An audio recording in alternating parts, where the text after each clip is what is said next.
Well, here I am again, and I noticed just around near where the pendulum bob is swinging, there's a 160 stamped. So I wonder if that means 160 beats per minute that the clock should be set at. Can you see it there to the right of the pendulum bob? You might just be able to catch it. So using the clock tuner app, I've got the pendulum set, like I say, at the front, which I'll video later. The slow and the fast setting I've got set exactly in the centre, because I just wanted to make the regulation adjustments using the pendulum. So as you can see, I've raised it up quite a few turns than what it was at before,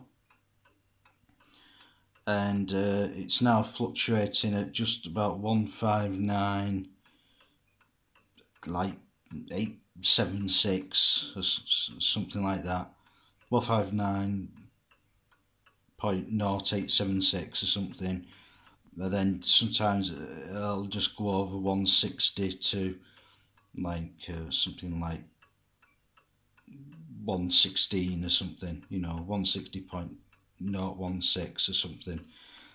So, you know, it's sort of in the ballpark of 160 beats per minute. So I'll have to see how it goes, timekeeping wise. But as you can see, I've put the chime block back in place, which is secured to the case using two nice old flathead bolts. So make sure I've got them nice and tight, but obviously not over tightened. There's a wedge under the block, which puts the, as you can see, raises the rods up to the hammers. And to be honest, because as you can see, the hammer sort of like arms look nice and straight, just like that arm there looks nice and straight. Looks like it's never been bent or anything. So that's obviously set at the correct sort of height and level. And so is that bar. And so is the little loops. So it sort of tugs at the hammers. So if that's anything to go off, that being nice and straight, all original, and that's all original. They're at the correct level. The little sort of, I don't know what you call cords, if you like, what are hanging down. And then the hammers are pretty straight, because I've seen some clocks where the hammer arms are bent all over and twisted all over the bloody place. Oh, sorry for the swearing.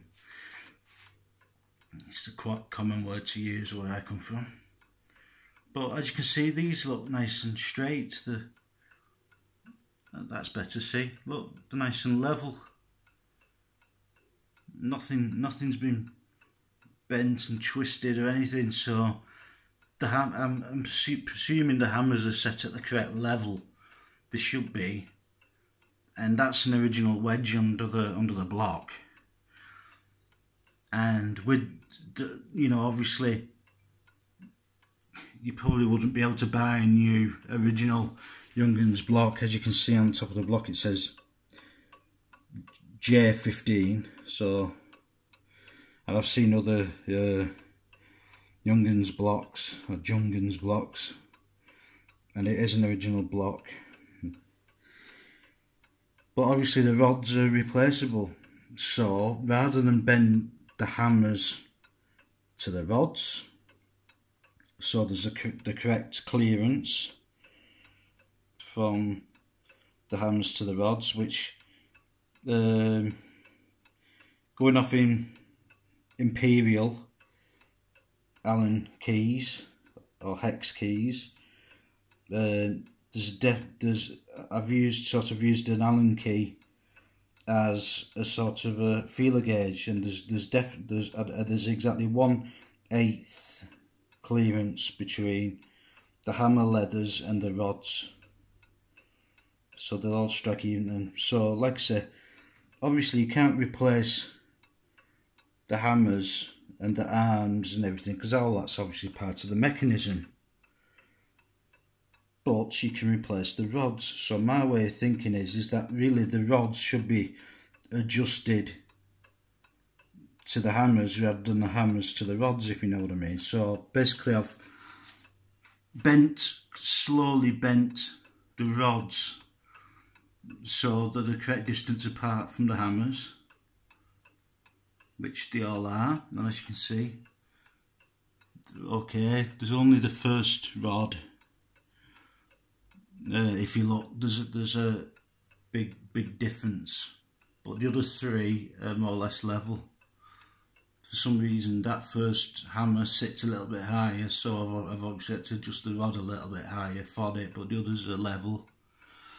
And as you can see, I've made sure that the hammers, the rods are straight with the block and the case and with each other, and everything lines up. The hammers are striking the rods straight on, and it all sounds in tune now. I've just given it one little test run at sort of, I think it was 6:30 or something, you know, according to the clock. And but you know, your ears can play tricks, you know, because obviously I've been playing around with these rods for ages, cutting them and filing them to finally tune them, and I think I've got them tuned. So I'm going to let you hear it play at it'll be playing at 7 o'clock. It's gone past that now. It's about, I think it's about 10 to 11 in real time. But I'll let you play, and you tell me if you think they're in tune according to, like I said, I think it's the app on Android I've used to tune the rods. It's called Great Piano. I think it is Great Piano. And basically I've just tuned that piano's tuned at concert pitch, you know, standard tuning, and the rods are tuned first rod A, second rod G, third rod F, and the fourth rod, the longest rod, is set to C, and I've got them as near bang on as I can. And now it sounds a hell of a lot better than it did. I should have really videoed it before, then there could have been a before and after. But you tell me what you think, you tell me if this sounds in tune. And here you can have a little see what the mechanism looks like. So I'm just trying to move the minute hand around. Let's get a little better back shot of all that for you. But you have a listen and tell me if you think it sounds in tune. Oh, it's just gone into warning. Let me just move it over a little bit more. It's always good to just let it rest after it's gone into warning anyway. Anyway, here's everything in action, but please tell me if you think it's in tune or not. Here we go, 7 o'clock. Here we go.